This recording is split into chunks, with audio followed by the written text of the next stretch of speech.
Welcome to this episode of Look Around Lubbock, brought to you by Fox 34. I'm Kirk Heiser, and I'll be your Look Around Lubbock host over the next several months as we learn about the importance of agriculture on the South Plains.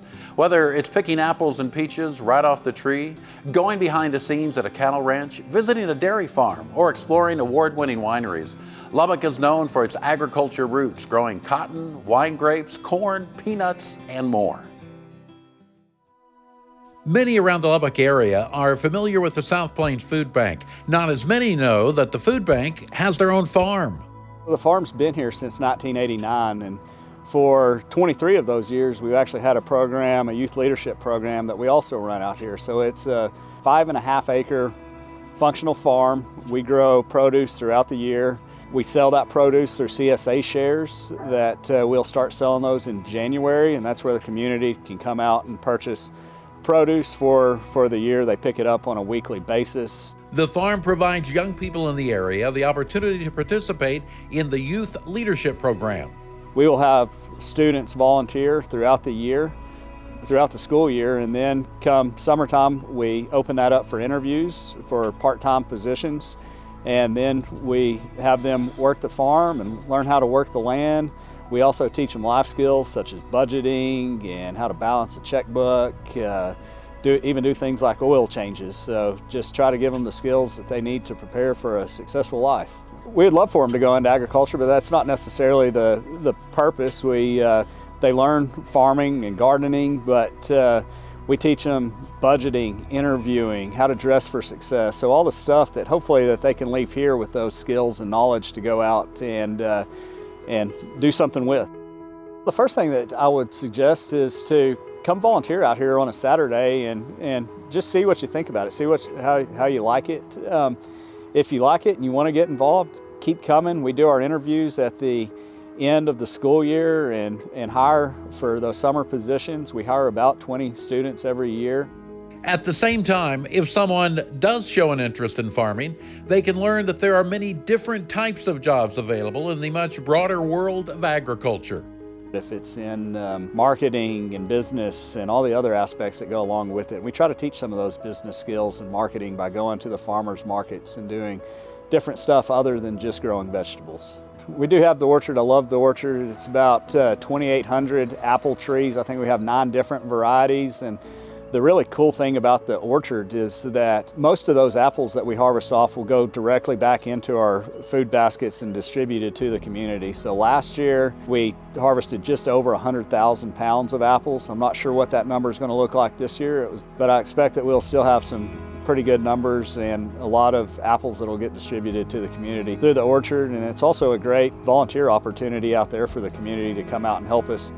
We take volunteers year-round, and we certainly couldn't accomplish our mission without the volunteers that we get. Last year we had right at 40,000 volunteer hours. I think that comes out to about 20 full-time employees, and if we had to fundraise to try to pay for those employees, I mean, we couldn't accomplish the mission and do what we do. So volunteers are vital for us to be able to operate the way that we do. If you go to spfb.org/volunteer, you can see all the different opportunities. We have opportunities out at the orchard, we have opportunities at the farm, and then of course we have opportunities at the food bank. And we have people that come out individually. We have some people that come out, have retired and basically made it a full-time job. Hunger is still a major problem in Lubbock. Here in Lubbock, 1 in 3 children are food insecure. 1 in 7 families are facing food insecurity, that they don't know where their next meal is going to come from. And we try to fight that at every level, just looking forward to the future and what we can do, and really to try to shorten the line of hunger rather than just feeding that line.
Terry County is known as the grape capital of Texas. To grow those grapes and use the proper equipment, farmers head to Texas Ag Plus in Brownfield. We try to focus on irrigation, so that's ditching, pump work, drilling, pivots, anything like that. And then we do also specialize in vineyard supply, vineyard material. We'll take and ask people what they want to do and how they want to go about it. We started the vineyard stuff pretty much when it first started. When everybody started planting grapes out here, that's when we started with it. We like to hear what every farmer's doing, what they're wanting to plant this year, and how can we help you? What can we do for you to make it easy for you? J&J Farm Supply in Plains is also part of the Texas Ag Plus family. They have a little different focus, providing farm and oil field supplies. So we do kind of a general supply in the oil field, Vicks, nipples, fiberglass, and we deliver out to the field, to these rigs and stuff. We do poly, pretty much a general supply of everything they need out in the oil field. We do it. What we started off doing was just farm supply, plow parts, irrigation. We do all the PVC pipe, pumps, pull pumps, all the electrical, all that. So that's still, I would say, our primary what we do here. Both businesses consider themselves partners with their customers. We do a lot of irrigation work, pump work and stuff like that. So I personally like to really get out there with these farmers and know, how's your water doing? What can we do to help you work better? There's a couple of things that we just like to I like to talk to them about. Make it easier for them. The way I always look at it when I show up here in the morning, when these farmers, oil field, when they come through the door, generally they've got a problem that needs fixing. There's a reason they're here. And so for me, I enjoy them coming in, having a problem, us being able to fix that problem. It's when they leave, it's a good sense of being able to help. Technology has made many things easier for farmers. It has made it a lot easier for a lot of these guys because their farms are scattered out everywhere. So if they can take and look on their iPhone or their laptop or iPad or something and see, hey, is my pivot running 5 miles down the road over there? Then it's less work for them. Both locations serve far beyond their hometowns. We've got stuff in Lasbuddy area. Further than that, I mean, we got guys from Arizona calling us, so we go out pretty far. We have people come from New Mexico. We have people that drive 100+ miles because what they say, in other towns they'll have to go to multiple different stores to be able to, if they've got a project. And so I think what kind of sets us apart, we've got so many different stuff here that we'll do a project from start to finish. They never have to leave the building. Texas Ag Plus is easy to find, located on the south edge of Brownfield on 385.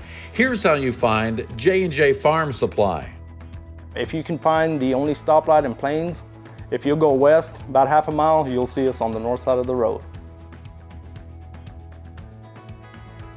When we initially built this place, there was some concern. We are building a big store in a 1 square mile town. And it's been good. Like I said, we get so much people from the outside coming in. It's been great.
South Plains farmers need financing to stay in business. Ag Resource Management has been helping farmers with production loans since 2009.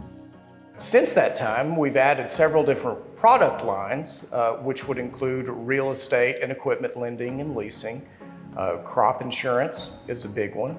But our goals are very simple. We are built on speed, service, and simplicity.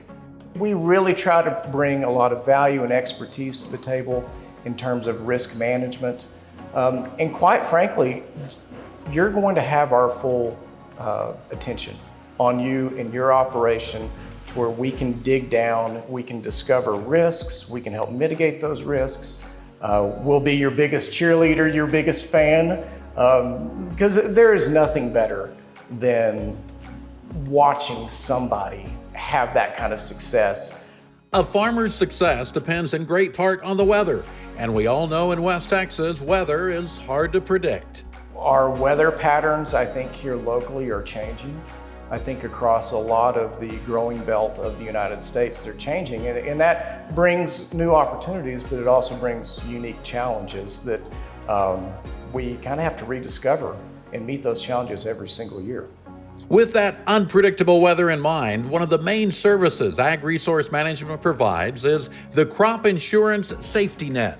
That is such a critical component of proper risk management. But a lot of times, believe it or not, that can just slide through. We're going to do the same thing that we did last year, 2 years ago, 10 years ago. And sometimes that's not appropriate anymore. So, different things like that, we can't tell what the future is going to bring, but what we can do is identify and mitigate those risks that are here today or most likely to come. The service Ag Resource Management provides is quite different from a farm credit or a regional bank. When you go to a bank or farm credit system, how they underwrite and approve credit for a farmer typically revolves around assets on your balance sheet. Real estate, equipment, sometimes even cash in the bank. There's not as much emphasis put on the crop that's going in the ground that will repay the operating loan. And that's where we come in. That is what we focus on, is that crop that's going in the ground, the value of that crop, and less of an emphasis on the other assets on the balance sheet.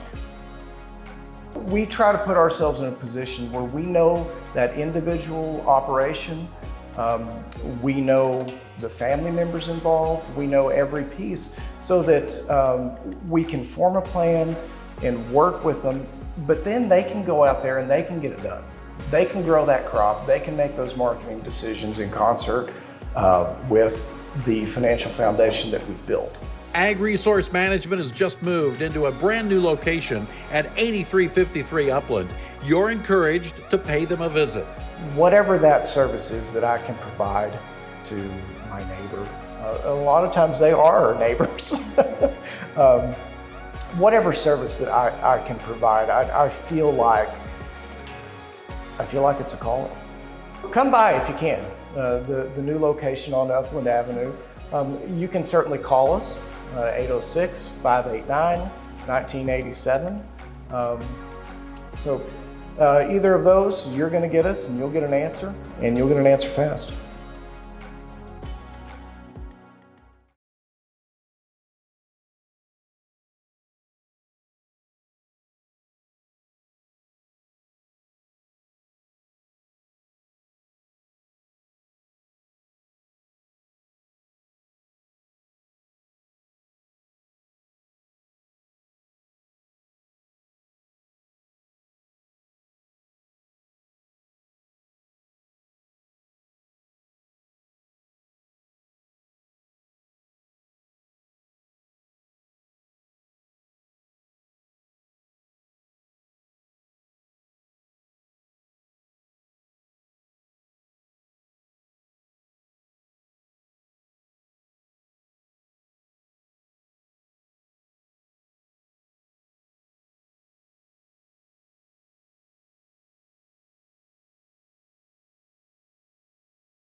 The cotton industry has faced many challenges over the years, but cotton is still king in West Texas.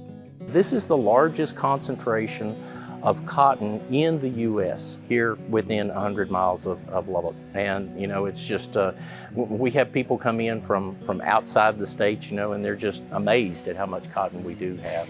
And it's, this is a focal point for cotton in the entire country, quite frankly, in the world. It's a huge income boost for the county, for the whole High Plains, Southern Plains, really for all of Texas. Texas has about 7 million acres of cotton, and we are the largest cotton producing state by far in the United States. BASF is a key partner to cotton growers in our region and continues to make sure they have what they need to be successful. Through their careful management and watching their expenses, their inputs, and optimizing those inputs so that they get the best performance out of the dollars that they spend. We like to think that we certainly have some things that will help them out with optimizing their input dollars, and that is one of the big ones for us is FiberMax cottonseed. There's a lot of variability between varieties, and we help the growers to understand which varieties will work best on their field for their production issues that they have, whether that be, a lot of times if it's dry land or if it's irrigated and how much irrigation they have. If they happen to have, certain weed problems, we have herbicides that will help them deal with that, and herbicide technologies that will accompany that to help them deal with those situations. We have varieties that have disease tolerances if they happen to have certain diseases in their soil that we can deal with. Nematodes, we can help them deal with that situation, which is also in the soil. And so we have a lot of things. We'd love to work with them and talk to them about. BASF is always researching ways to improve cotton production. They recently unveiled a new program to South Plains farmers. Our new technology called Accent Flex technology, we will have the ability to also put dicamba over the top of our cotton to control it. But on top of that, we also have a fourth herbicide technology in there, and that's tolerance to HPPD herbicide. It's a whole new class of herbicides for cotton, and it is applied pre-emerge. And that's one of the great things about it. And the deal is, if you do that, then the weed never comes up. The best way to control a weed is never let it come up. Now, that will not be available in 2024. We'll be launching the varieties that will allow you to spray dicamba over the top in 2024. But we won't have the herbicide, the HPPD herbicide, which is Elite 27 is the name of that herbicide.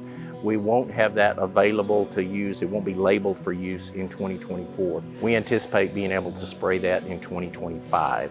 But they'll still be able to plant the varieties this year.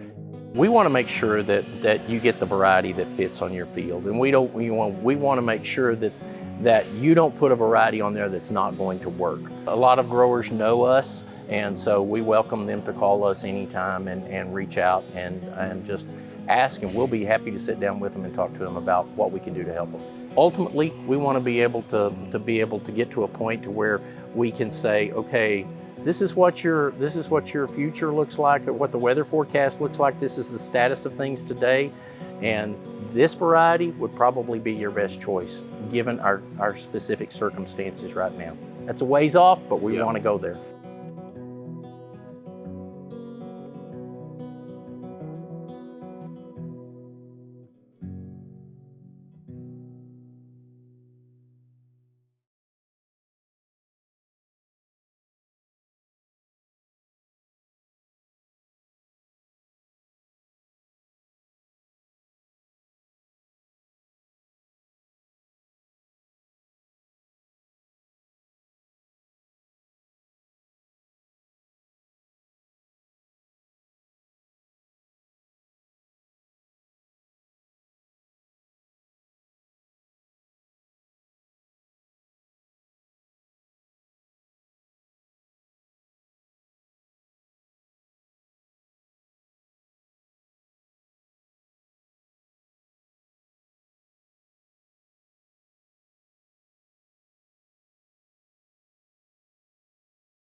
The FiberMax Center for Discovery is expanding.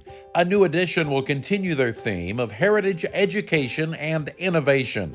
In my opinion, it's going to be the heart of our facility, especially because it has the education piece. It's called AgWorks. It kind of means two things. It looks at careers in agriculture, but also just a positive message about agriculture in general. Almost 5,000 square feet of exhibits aimed at children, 4th grade and under, but good for everyone, whether it's field trips, families, multi-generations that want to come. It's going to look at everything from water, crop production, animal agriculture. So we have a vet clinic, animal barn, and throughout the whole space you'll see what we call career mentors. So maybe a child will come and be inspired by something they see, and they may be the next problem solver in our industry.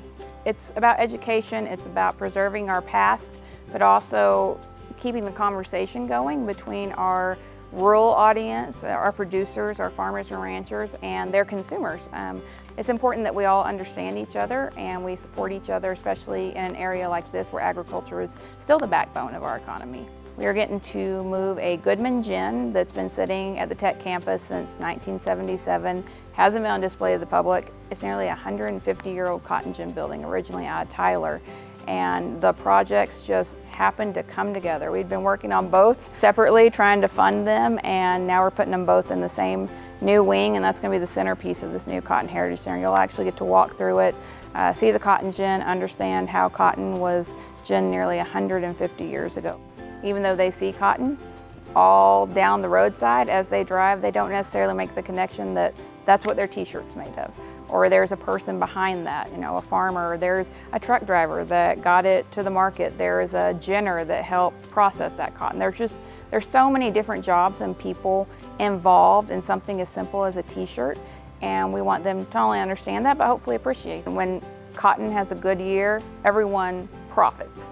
Everyone does better. When we have a bad year in ag, I think everyone can still feel the effects, and that's one way you can see how we're still so closely tied to agriculture. It goes beyond the clothes you wear every day and the foods you eat. It's tied back to the success of the ag industry on the South Plains. Technology enhances your trip to the FiberMax Center for Discovery. We have lots of screens, touch screens, we have games, we have 3 different holograms here in Brazil Hall alone. There's 2 sides of that. One, it gives them buttons to press and technology to interact with. But 2, we run a very small staff and a lot of volunteers, so to be able to use technology to highlight certain parts of our facility and to tell those stories really helped us from the viewpoint of a small-scale nonprofit. One of our holograms is of Gerald McCathern, who was a leader in the American Ag Movement. Some people might remember when the tractors came from this area, went all the way to DC, covered all these different states. He was the wagon master for one of those tractorcade lines out of this area and was very involved in politics. We recorded him years ago and they turned that into a hologram. HEB sponsors a monthly family night that you're invited to. The second Tuesday of every month we do a different activity. So one month it might be tied to corn, one month cotton. We did watermelon slime because it was National Watermelon Month in August, and we had 400 people show up. It's always a STEM related or craft activity. We have snacks and free tours of the museum. We want to be a resource for our community, for our educators, for our teachers, for our parents. We want this to be a place that they come and have a great experience and they all walk away learning a little bit more about agriculture. It's not just telling the story and educating the public, it honors the ones that came before us.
The Gordon W. Davis College of Agricultural Sciences and Natural Resources is celebrating 100 years at Texas Tech University. One of the founding colleges was the College of Agriculture at Texas Tech University. And so one of the very early buildings, including the pavilion and of course this dairy barn and the ag building, close to the administration building, were some of the first buildings on this campus.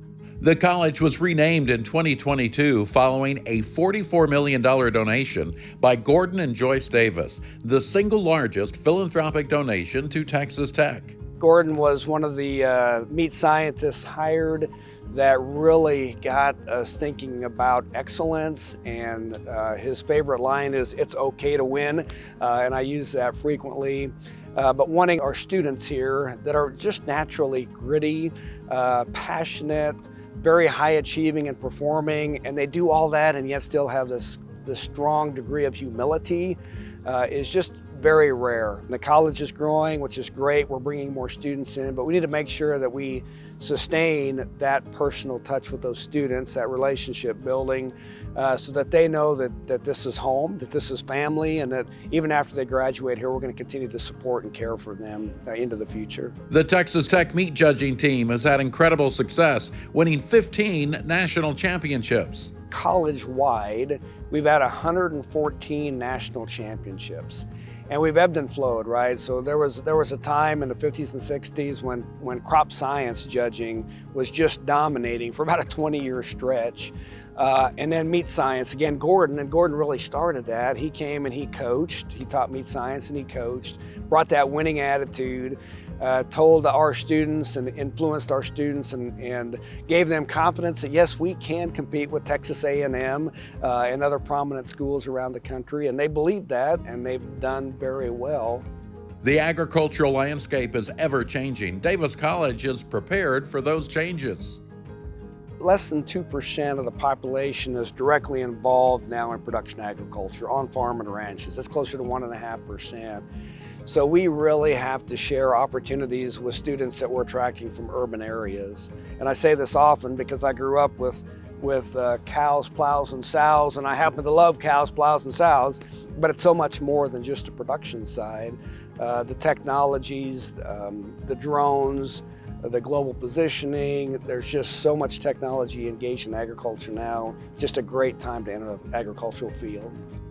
Davis College continues to have a major impact in the community, a community that celebrates its agricultural roots. The Lubbock Chamber of Commerce, our museums, our ranching heritage, FiberMax, there's just so many, the Windmill Museum, so many museums that are rooted in agriculture and what we do and what we have done. A couple of weeks ago, we had an opportunity to celebrate that through a football game against Tarleton State University. That was a great event. Our new Director for Marketing and Communications, Lene Williams, did a tremendous job of putting that entire week together, and it was very successful. But to your point, it just goes to show how engaged the community is and how much they value what we do. We want to ensure that we're doing things that help our producers be sustainable for the next 100 years, so again, the next generations of agriculturalists can thrive and survive in West Texas. I've been in some great institutions and I've loved every one of them and a lot of people there. This is my favorite job by far. It's just a really, really good school. It's a great time to be here and we're moving forward. Thank you for joining us today. Over the next several months, Fox 34 will demonstrate the importance of agriculture to our economy. Farmers, ranchers, research centers, and students at Texas Tech University all play a role in making sure that agriculture remains strong, providing jobs that enrich our citizens. Join me every weekend right here on Fox 34 News Now to see the impact of agriculture on our everyday lives.